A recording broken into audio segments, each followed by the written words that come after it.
Hello students, in the last videos we learned the chapter number 23 of your class 11th, a pair of mustaches. Now in this video we are going to see the question answers, important question answers of this chapter. So let's start. Our first question is, what kinds of mustache has the author described? Name the classes of people who can wear them. बहुत ही ज़्यादा important question है। कितने प्रकार की मूँछों का वर्णन लेखक करता है, कौन कौन लोग उसे है ना वियर करते हैं, कौन लोग ऐसी मूछें रखते हैं, उसके बारे में भी बताना है। The author had describe different kinds of moustaches worn in our country. कई प्रकार की मूछों का जिक्र लेखक करता है जो हमारे देश में लोग रखते हैं। चाइनीज़ है, अमेरिकन है, इंग्लिश टाइप की मुस्टाचे भी होती है ना। लॉयन मुस्टाचों का जिक्र है, टाइगर मुस्टाचों का जिक्र है, गॉट है ना, शिप है, चार्ली चैपलिन वाली है, कर्जन कट मतलब क्लीन शेव भी है ना। ये सारी टाइप की जो है मूछें अलग अलग लोग रखते हैं। जैसे कि एग्जाम्पल के लिए जो लॉयन वाली है वो राजा लोग रखते हैं, महाराजा लोग, नवाब लोग। टाइगर मुस्टाचे जो है वो जो लोग है ना फ्यूडल जेनेट्री है, जो ऊंचे कुल के लोग हैं वो रखते हैं। जो गॉड वाली है, बकरी वाली, वो बिज़नेस क्लास रखता है। चार्ली चैपलिन वाली जो है वो लोअर मिडिल क्लास के लोग रखते हैं। और कर्जन कोट जो है वो साहिब और बैरिस्टर जो लोग होते हैं, जो वकील हैं, वो लोग रखते हैं। हमारा नेक्स्ट क्वेश्चन है, what did the village people say about Khan Azam Khan descent. Khan Azam Khan के पूर्वजों के बारे में गांव के लोग क्या सोचते या कहते थे। Khan Azam Khan living in old dilapidated Mughal style house. Khan Azam Khan एक बहुत ही पुरानी प्राचीन कालीन मुगल तरह के हाउस जो रहते थे उसमें रहता था और अपने आप को वंशज बताता था अफ़गान फैमिली का। जो विलेजर थे जिसमें खासकर लैंडलॉर्ड यानी कि जमींदार, जो मनी लेंडर, साहूकार है ना वो थे, और पंडित जी जो थे वो कहते थे कि ये दिखावा करता है और इसकी सारी जो ब्लू ब्लड की बातें हैं वो सिर्फ एक ब्लफ है ना, यानी कि झूठ बोलता है ये। और जो पुजारी लोग थे मंदिर के, वो मानते थे कि जो खान आजम खान के एंसेस्टर थे वो मुग़ल के दरबार में ज़रूर थे लेकिन मजदूर के रूप में वहाँ पे काम करते थे। और question number next is, describe in brief Khan Azam Khan financial condition. Khan Azam Khan का आर्थिक स्थिति कैसी थी उसको बताना है। तो खान आजम खान जो थे वो पुराने मुग़ल स्टाइल हाउस में रहते थे। उनके पास कुछ गोल्ड ब्रोकेडेड वेस्ट कोट एक वेस्ट कोट बचा था जिसमें गोल्ड के थोड़े से बटन वटन और सब जरी लगी हुई थी है ना। उसकी फाइनेंशियल कंडीशन बहुत ही गरीब जैसी थी। और he had a few ornaments, उसके पास कुछ ज्वेलरी बची थी which he used to pawn to maintain his household, जिसको वो गिरवी रखा करता था और अपना घर चलाया करता था। Our next question is, why did Khan Ajam Khan accept the value the grocer put on his wife's nose ring? अपनी पत्नी की नोज रिंग जब वो गिरवी रखने आया तो खान आजम खान वो वैल्यू लेने के तैयार क्यों हो गया जो ग्रोसर उसको दे रहा था। Azam Khan accepted the value what the grocer put on his wife's nose ring because Khan's concern to the lowering the grocer's moustache became prominent. Khan Azam Khan ने वो वैल्यू ग्रोसर ने जो उसे दी उसे स्वीकार कर लिया क्योंकि उसके लिए अपनी पत्नी की नाक की बाली की कीमत ज़्यादा नहीं थी, बल्कि दुकानदार की मूंछ नीचे कराना जो था वो ज़्यादा इंपॉर्टेंट हो चुका था। He agreed to accept any value to see grocer's moustache down. वो हर वो वैल्यू स्वीकार करने को तैयार था जिसके कारण जो ग्रोसर है वो अपनी मूंछ नीचे कर ले। Our next question is, what did the grocer say when Azam Khan told him to bring the other tip of his moustache down. Grocer ने आजम खान से क्या कहा जब उस जो ग्रोसर है उसको आजम खान ने अपनी दूसरी मूंछ की टिप नीचे करने के लिए कहा। तो ग्रोसर ने क्या कहा। The grocer was a very clever person. जो ग्रोसर था, जो दुकानदार था, वो बहुत ही इंटेलिजेंट आदमी था। In order to satisfy Azam Khan he lowered the tips of his moustache. Azam Khan को सेटिस्फाई और उसका गुस्सा शांत करने के लिए उसने अपनी मूंछ नीचे तो कर ली, लेकिन जब डील फाइनलाइज हो गई आजम खान से तो उसने अपनी एक टिप है ना लो और एक ऊपर कर ली। So he asked the grocer to lower down the other side of his moustache also down. Azam Khan ने उसे अपनी मूंछ का दूसरा हिस्सा भी नीचे करने के लिए कहा। The grocer said whenever he would come from another deal he would lower down the other tip also. तो ग्रोसर ने कहा अगर तुम मेरे पास दूसरी डील लेकर आओगे तो मैं अपनी दूसरी मूंछ का हिस्सा भी डाउन कर लूँगा। Our next question is, on what condition was the grocer ready to bring both the tips of his moustache down. किस शर्त पर जो ग्रोसर है वो अपनी मूंछ के दोनों हिस्से नीचे करने के लिए तैयार हो गया।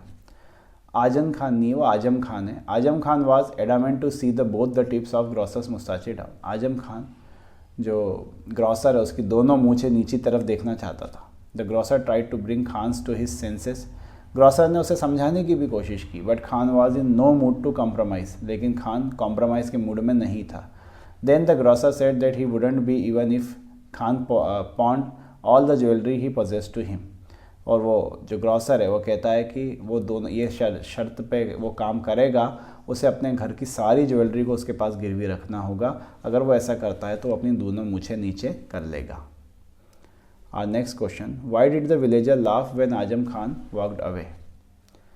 जब आजम खान आखिरी में जाता है तो गांव वाले उस पर हंस क्यों रहे थे? At least Khan was ready to lose all his remaining worldly possession, his pots and pans, his clothes, even his house. आजम खान जो आखिरी में है ना, वो सब कुछ गवा देता है। अब उसके पास दुनिया में जो कुछ था, सारे बर्तन, कपड़े, अपना घर तक गवा देता है, just to see the grocer's moustache down, सिर्फ इसलिए क्योंकि वो ग्रोसर की मूंछ नीचे देखने चाहता था। Now the grocer was ready to lower down his moustache by accepting the deal. Grocer उसकी डील एक्सेप्ट कर लेता है और अपनी मूंछ नीचे कर लेता है। खान सब कुछ गवा देता है।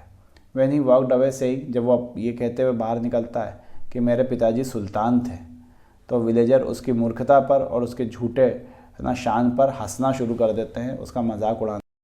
इस चैप्टर में आप देखेंगे कि 3 बड़े क्वेश्चंस भी हैं, लेकिन हमें सिर्फ एज आई टोल्ड यू सिर्फ इम्पॉर्टेंट क्वेश्चन ही करना है। तो यहाँ पर हम क्वेश्चन नंबर 2 जो है वो करने वाले हैं। इसके बाद एक और क्वेश्चन करेंगे जो हमारी एग्ज़ाम पॉइंट ऑफ व्यू से इम्पॉर्टेंट है, जो लॉन्ग आंसर्स हैं उसके अंदर। तो चलिए, हमारा पहला क्वेश्चन है, right a character sketch of Ramanand the grocer. Ramanand जो कि दुकानदार था। सेठ Ramanand is an important character of the story. सेठ रामानंद एक बहुत ही इंपॉर्टेंट कैरेक्टर है स्टोरी का। He is the grocer and money lender of the village. वो दुकान वाला है, किराया और ना पैसा जो है वो उधार भी देता है। ही इज़ वेटरन बिजनेसमैन, बहुत ही पुराना व्यापारी है वो। He has been doing well out of the recent fall on the price of wheat. और अभी गेहूं के दाम गिरे थे, उसने पूरी फसल जो है सस्ते दामों में ख़रीद ली थी और बाद में उसे महंगे दामों पे बेच के अच्छी कमाई कर ली थी। This has raised his position and so he has given a twist in the style of his मुस्ताचे।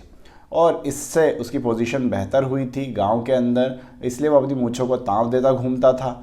The whole of the village is oblige to Ramanand. Ramanand ने सबको उधार दे रखा था गाँव में, either because they owe him interest और loan और instalment on a mortgage of jewellery और लैंड। सभी को या तो उसे ब्याज चुकाना होता था, किश्तें चुकानी होती थी, या सभी ने किसी ने अपनी ज़मीन या ज्वेलरी उसके पास गिरवी रखी होती थी। He treats them all very tactfully. वो सभी से बहुत ही चतुराई से व्यवहार करता है। He deals with Azam Khan very respectfully. शुरुआत में तो आजम खान से भी वो बहुत ही रिस्पेक्टफुली बात करता है। He also wants to satisfy him in all the way only because he has to do business with him. क्योंकि उसे आजम खान से बिजनेस करना था, इसलिए वो उसे पूरी तरह से संतुष्ट करने की कोशिश करता है। He even tolerates Khan's idiotic behaviour till last. वो आखिरी तक भी आजम खान का जो बेवकूफ़ाना व्यवहार है उसे बर्दाश्त करता है। But when is too much he even then does not lose his temper. लेकिन जब बहुत ज़्यादा भी हो जाती है तो वो अपना आपा नहीं खोता है, अपना गुस्से को कंट्रोल कर लेता है। To solve the problem amicably he puts a condition. और बिल्कुल चतुराई से प्रॉब्लम को सॉल्व करने के लिए वो एक कंडीशन सामने रखता है। Khan loses all his remaining possessions. उस चतुराई का नतीजा कि खान अपनी सारी संपत्ति खो देता है। सेठ Ramanand gains a lot out of foolishness of Khan. सेठ रामानंद को बहुत फ़ायदा होता है खान की मूर्खता से। Seth Ramanand knows all the tricks of business. उसे सारी बिजनेस की ट्रिक पता है। उसकी पेशेंस, नोबिलिटी, एबिलिटी और मैच्योरिटी का नतीजा उसका फ़ायदा। He deals every situation very wisely. वो बहुत ही चतुराई से सारी सिचुएशन का सामना करता है। वो परफेक्ट बिजनेसमैन है। वो जानता है कि कैसे उसे कलर बदलना है हर कस्टमर के लिए, जिसे हम कहते हैं कि चेहरा देख के तिलक करना। और हमारा लास्ट क्वेश्चन जो कि लॉन्ग क्वेश्चनों में है, justify Khan Azam Khan action, give reason for your opinion. Khan Azam Khan के एक्शन को जस्टिफाई करना है और अपना ओपिनियन भी देना है। Khan Azam Khan represent feudal mentality, for him every man is not equal. Khan Azam Khan जो है वो बहुत ही सामंतवादी सोच को दिखाता है, जिसके लिए सभी लोग एक जैसे नहीं हैं। Khan thinks that a grocer has no right to wear a tiger moustache which is the symbol of feudalism. Khan को लगता है कि जो ऊंचे घराने के लोग हैं केवल वही टाइगर मुस्ताचे रख सकते हैं, इसलिए ग्रॉसर को कोई हक नहीं है। और रामानंद जैसे जो लोग हैं, है ना, उनके पास कोई अधिकार नहीं है इस तरह की मूंछ रखने का। They are entitled to got a moustache, उनको सिर्फ बकरे वाली मूंछ रखने का हक है। रामानंद एक फ्लरिश बिजनेसमैन है, चढ़ता बढ़ता हुआ एक बिजनेसमैन है। वो अपनी मूंछों को ताव देता फिरता है और उसे टाइगर जैसी बना ली थी उसने। Nobody takes notice of it because the whole of the village is people obliged to सेठ रामानंद। और कोई भी इस पर ध्यान नहीं देता था क्योंकि सभी को सेठ रामानंद के कर्जे चुकाना थे। But for Azam Khan it is unbearable, लेकिन आजम खान के लिए ये असहनीय हो जाता है और अपनी गलती को, है ना, रियलाइज़ किए बिना या फिर वो उससे पैसे मांगने जा रहा है इसको रियलाइज़ किए बिना वो उसके ऊपर गुस्सा हो लेता है। और इसका कारण निकलता है, इसका नतीजा निकलता है कि वो अपनी सारी पोजीशन, सारी संपत्ति खो देता है। But he is satisfied at his dealing, लेकिन उससे संतुष्टि होती है क्योंकि, है ना, उसको इससे अप्रिशिएट हो रही थी, खुशी हो रही थी। It is just a foolish notion, लेकिन हमारे हिसाब से ये कोई अच्छा समझदारी वाला डिसीजन नहीं था, ये बहुत ही मूर्खतापूर्ण निर्णय था। ये अपने गर्व या घमंड को बचाने के लिए किया गया। Every man should team to adjust with the changing time, हर आदमी को बदलते वक्त के साथ बदलना चाहिए। If one fails to do so, अगर कोई इसे करने में असफल रहता है तो उसको उसके उल्टे नतीजे भुगतना पड़ते हैं, और यही आजम खान के साथ भी हुआ। So these were the question answers of this chapter. Thank you for watching.